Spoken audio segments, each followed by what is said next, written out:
اذا لم تستحي فاصنع ما شئت. وقال الشاعر واتركوا حبها من غير بغض وذاك لكثرة الشركاء فيه. اذا غلق الذباب على طعام رفعت يدي ونفسي تشتهي. تمام قسم کی تعریف و توصیف، تحمید و تکبیر اللہ وحدہ لا شریک کے لیے ہے، جو اس جہاں کا خالق، مالک، رازق ہے. بعدہ لاکھوں کروڑوں درود نازل ہوں تاجدار بطحا آمنہ کے لال جناب محمد رسول اللہ صلی اللہ علیہ وسلم.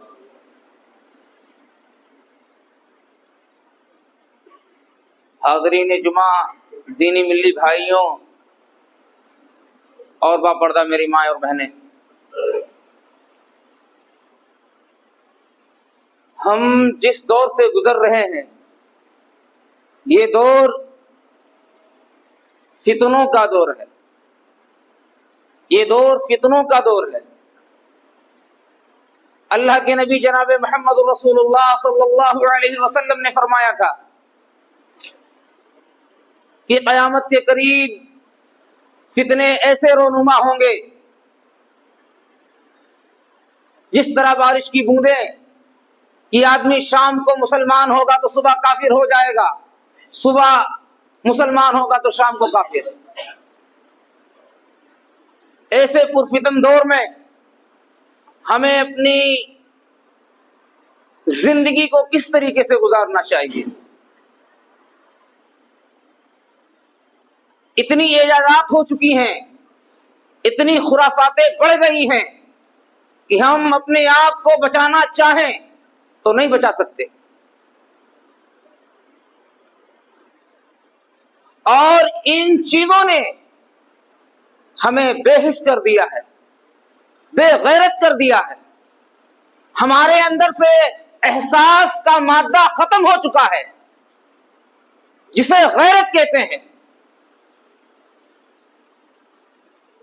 ہمارے اندر سے شرم و حیا نکل چکی ہے، شرم و حیا کا جنازہ نکل چکا ہے.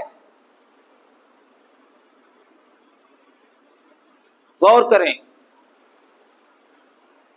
مثال کے ذریعے سمجھیے. آج سے 15-20 سال پہلے کس طریقے کا ماحول تھا؟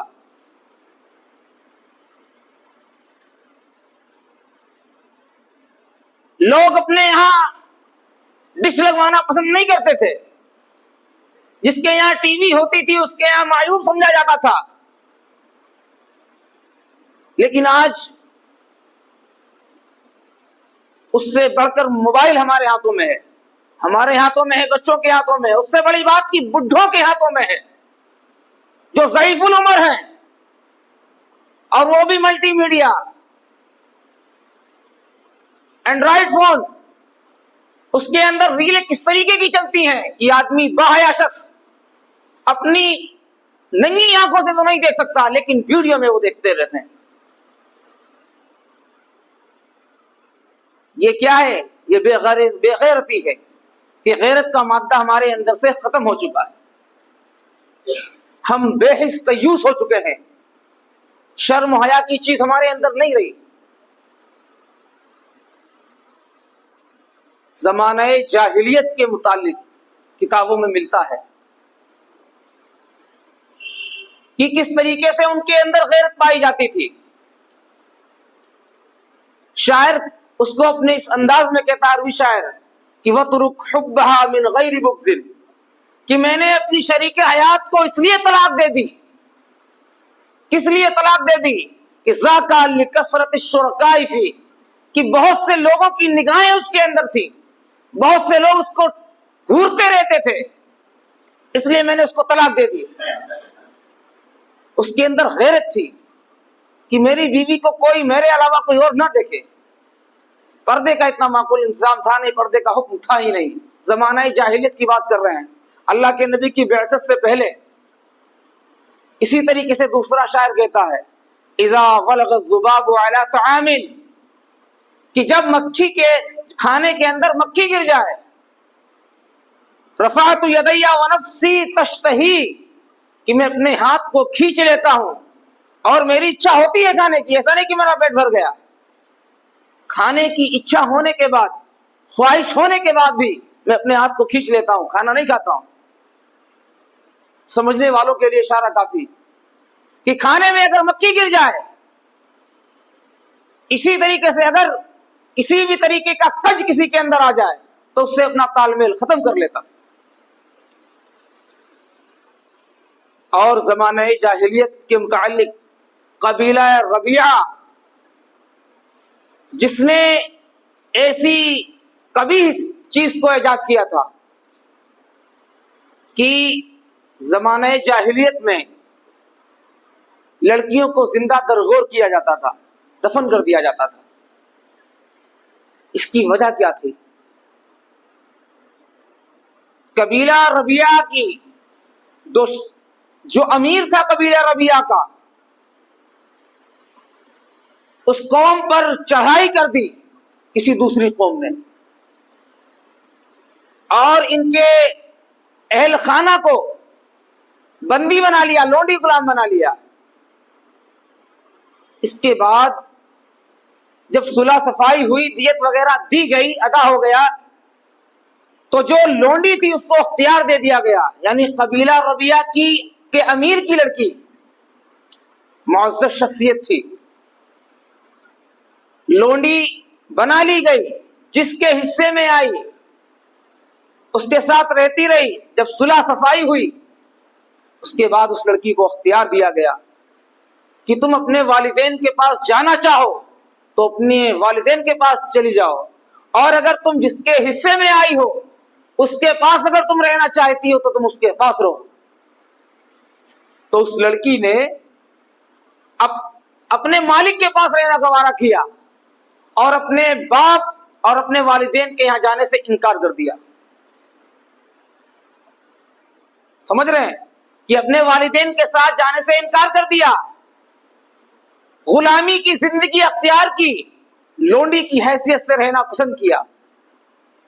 جب لڑکی کا یہ فیصلہ سن کر قبیلہ ربیعہ کے امیر کو بڑا شاک گزرا، آگ بگولا ہو گیا وہ شخص، اور اس کی غیرت اس حد درجہ کو پہنچ گئی کہ اس نے اپنی قوم میں جا کر، اپنے قبیلے میں جا کر اعلان کر دیا کہ اگر کسی کے یہاں بھی لڑکی پیدا ہوگی تو اس کو زندہ درگور کر دیا جائے گا، ترنت اسے مار دیا جائے گا، زمین کے نیچے دبا دیا جائے گا۔ تو وہاں سے یہ چیز چالو ہوئی، یعنی سبب کیا بنا؟ غیرت، کہ زمانہ جاہلیت کے اندر بھی غیرت پائی جاتی تھی۔ آج کا ماحول نہ بیان کیا جائے، سب کے سامنے آیا ہے تو بہتر ہے، سب جانتے ہیں اس چیز کو کہ آج ہماری لڑکیوں کا کیا حال ہے، ہماری بیٹیوں، ہماری بہنوں کا کیا حال، لیکن ہمارے اندر سے غیرت مر چکی ہے، ہمیں احساس نہیں ہے اس چیز کا کہ ہم سے کون سی دولت چھین لی گئی ہے۔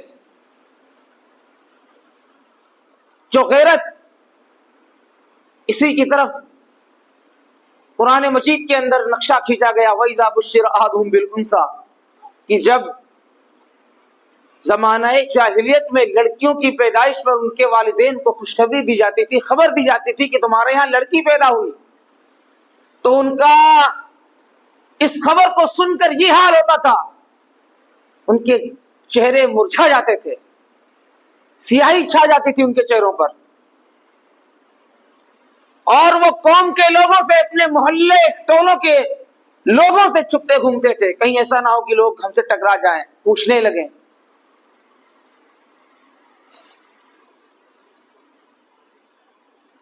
تو وہ یہی سوچتا تھا کہ اس کو لے کے زندہ رکھے اس لڑکی کو، یا مٹی کے نیچے دفن کر دیں۔ اسی طریقے سے سنن دارمی کے اندر ایک روایت ہے کہ ایک شخص اللہ کے نبی جناب محمد رسول اللہ صلی اللہ علیہ وسلم کے پاس حاضر ہوا اور اس نے اپنی کہانی بیان کی، قصہ بیان کیا کہ اللہ کے نبی، میری ایک چھوٹی سی لڑکی تھی اور میں نے اسے زندہ درگور نہیں کیا, میں نے اس کو جیتے جی رجم نہیں کیا, زمین کے نیچے نہیں دبایا. جب وہ ہلکی سی بڑی ہو گئی تو لوگوں نے مجھے تانا دینا شروع کر دیا کہ دیکھو یہ فلاں بیٹی کا باپ جا رہا ہے. تمہارے غیرت کے میں جنگل لے گیا اس کو اور گڑھا کھودا, گڑھا کھودنے کے بعد اس کو دفن کر دیا. اللہ کے نبی نے یہ واقعہ سنا, رونے لگے. تو پاس بیٹھے صحابہ کرام نے اسے کہا کہ تم نے اللہ کے نبی کو غمگین کر دیا اس طریقے کا واقعہ سنا کر. اللہ کے نبی نے کہا پھر سے ہمیں یہ واقعہ سناؤ. پھر اللہ کے نبی زارو قطار روئے.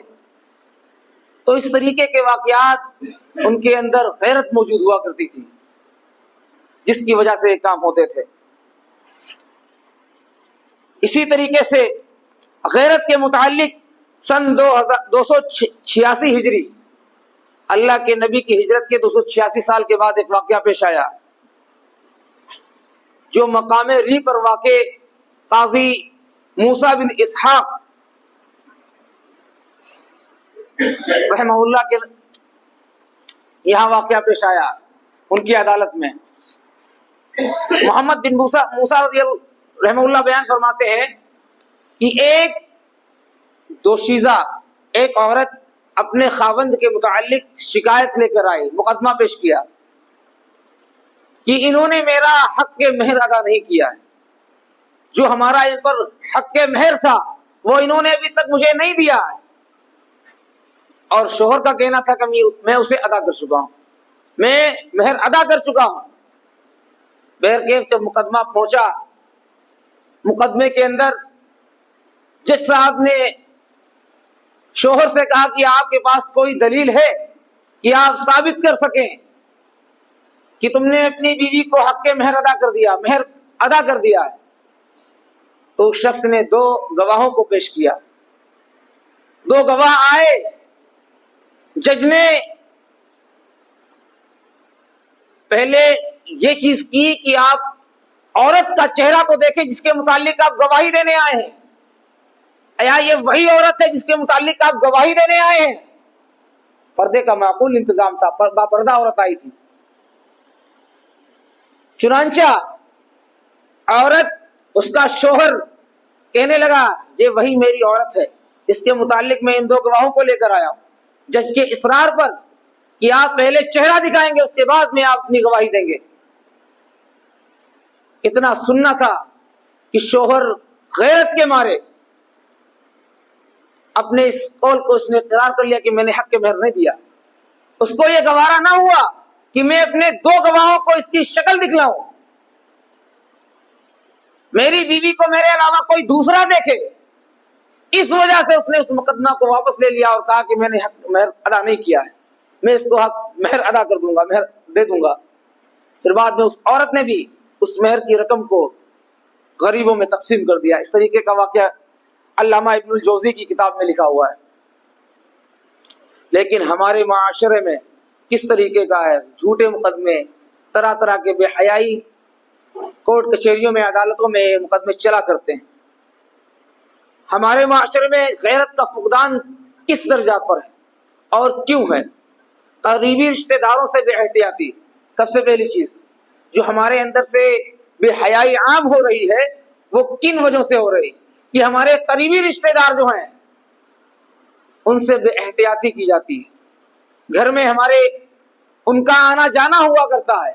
ہمارے جو چچیرے ہیں, ممیرے ہیں, پھپھیرے ہیں, ان کا بھی ہمارے یہاں آنا جانا لگا رہتا ہے, جبکہ ان سے پردے کا بہت زور دیا گیا ہے کہ آپ ان سے اپنے بچوں کا پردہ کرائیے. چچیرے بھائی ہیں, ممیرے بھائی ہیں, پھپھیرے بھائی ہیں, ان کا گھر میں آنا اپنی بہن بیٹیوں کو ان سے پردہ کروانا چاہیے. آئے دن اس طریقے کے واقعات ہوتے رہتے ہیں. قریبی رشتہ داروں سے آپ بچائیے. دوسری چیز بھابھی دیور, ان کے اندر بھی پردے کا معقول انتظام ہونا چاہیے. بھابھی دیور کے اندر بھی پردے کا معقول انتظام ہونا چاہیے. جیجا سالی کے اندر معقول انتظام ہونا چاہیے. ان سے احتیاطاً پردہ کی ضرورت ہے کیونکہ یہ گھر میں بنے رہتے ہیں. اور بعض فقہاء کرام اور ائمہ کرام کا کہنا ہے کہ شادی کے بعد بھی، جیسے بڑے بھائی کی شادی ہو گئی، چھوٹا بھائی ہے، تو آپ ایک گھر میں رہ کر پردے کا کس طریقے سے انتظام کریں گے؟ ان کا کہنا ہے جس طریقے سے بڑے ہو کر آپس میں جب بٹوارا ہوتا ہے، نا اتفاقی ہوتی ہے تو الگ الگ مکان ہو جاتے ہیں، اس طریقے سے آپ شادی کے بعد الگ الگ مکان کریے، پردے کا معاملہ اپنائیے۔ تیسری چیز موبائل، کہ موبائل نے کس طریقے سے ہماری حیا کو چھین لیا ہے، ہر طریقے کی ناجائز حرکتیں اس موبائل کی دین، لہذا موبائل سے بچیے۔ تیسری چیز، شادی بیاہ میں اسلامی طریقہ اپنائیے، اوروں کی تقلید، اوروں کی دیکھا دیکھی نہ کریے۔ سب سے زیادہ اختلاط جو میل جول عورتوں اور مردوں کا ہوتا ہے وہ ان پارٹیوں میں ہوتا ہے، شادی بیاہ کی پارٹی ہو یا اسی طریقے کی دوسری عقیقہ وغیرہ کی۔ تو اس کا علاج یہ ہے کہ ہم نے ہمارے اندر جو ایمان کی کمزوری ہے اس کو دور کریں۔ یہ سب چیزیں ہماری ایمان کی کمزوری کی وجہ سے ہیں۔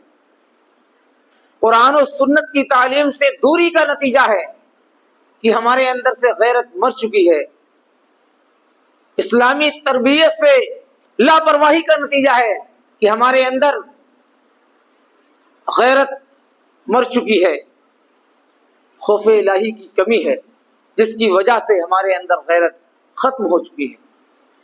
ضرورت اس بات کی ہے کہ ہم اپنے اندر خودداری پیدا کریں، غیرت پیدا کریں، کیونکہ فرمان نبوی ہے اذا لم تستحی فاصنع ما شئت،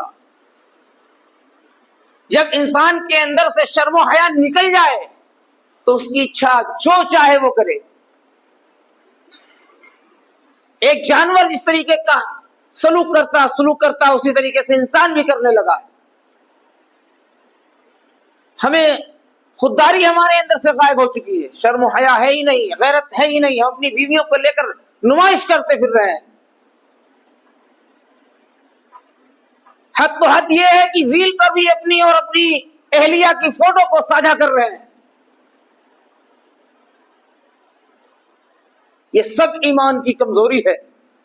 اللہ کے خوف سے ہمارے دل لرزہ نہیں ہوتے، ہمیں سمجھ میں نہیں آتا ہے کہ اللہ رب العالمین نے پردے کا حکم کس لیے دیا۔ تمام بے حیائیوں کو روکنے کے لیے پردے کا حکم دیا تھا، لیکن وہی پردہ آج ہم سے غائب ہے۔ آخر میں دعا ہے کہ اے الہ العالمین ہم تمام لوگوں کو غیرت مند بنا، ہمارے اندر غیرت کوٹ کوٹ کے بھر دے۔ اے الہ العالمین ہمارے اندر جو ایمان کی کمزوری ہے ہمیں ایمان کی دولت سے سرفراز فرما دے، آمین۔ ہمارے اندر جو قرآن و سنت کی دوری ہے، قرآن و سنت کی جہالت ہے، قرآن و سنت سے لا علمی ہے، اے اللہ تو ہمیں قرآن و سنت کی دولت سے مالا مال فرما دے، آمین۔ تقبل یا رب العالمین۔